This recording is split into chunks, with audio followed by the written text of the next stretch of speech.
Hello guys! For today's vlog, magluluto po ako ng ginisang papaya. Ayan, medyo hinog na po yung aking papaya, pero malutong pa rin po siya. Try po natin. Ayan po ang lutong.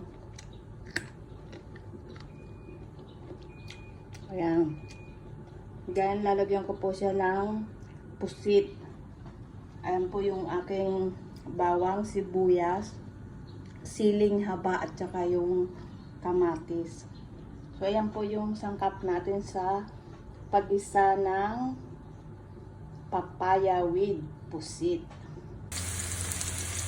Ayan po, magigisa na tayo ng sibuyas, bawang para sa ating ginisang papaya with pusit.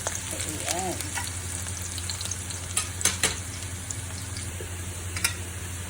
Ngayon, igisa na po natin yung kamatis.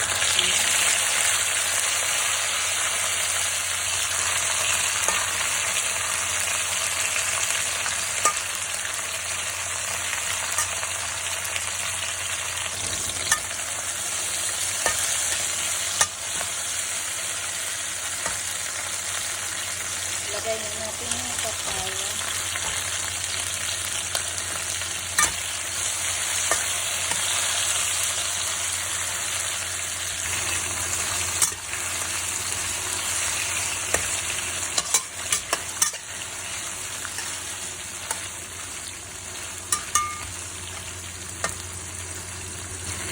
Lagyan natin ng magic sarap.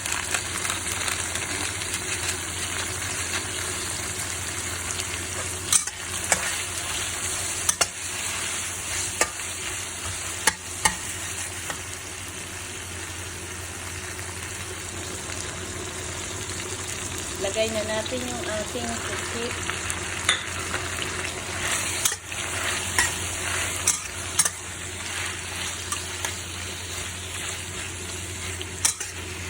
Antayin lang po natin na maluto yung pusit.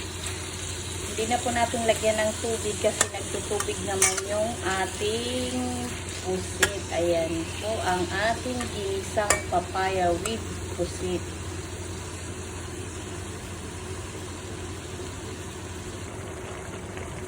Ayan na po yung ating ginisang papaya with pusit. Ayan, nakita niyo po may sabaw na siya kahit hindi po natin lagyan ng tubig.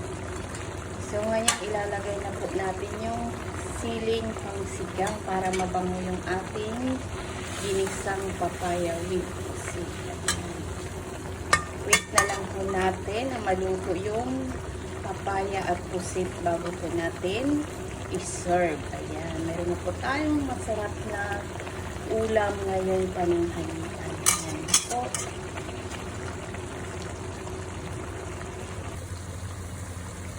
Ayan po, luto na ang ating ginisang papaya with pusit. Ayan.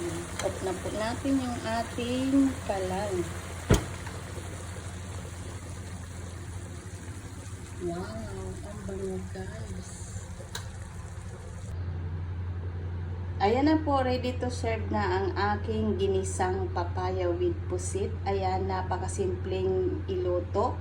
At syempre po, ordinary recipe lang naman yan. At syempre, pangbahay na ulam. O diba? Ayan po, may gulay na tayo, may pusit pa tayo. So ayan po, sana nagustuhan nyo ang aking inihandang ulam ngayong araw. Thanks for watching guys.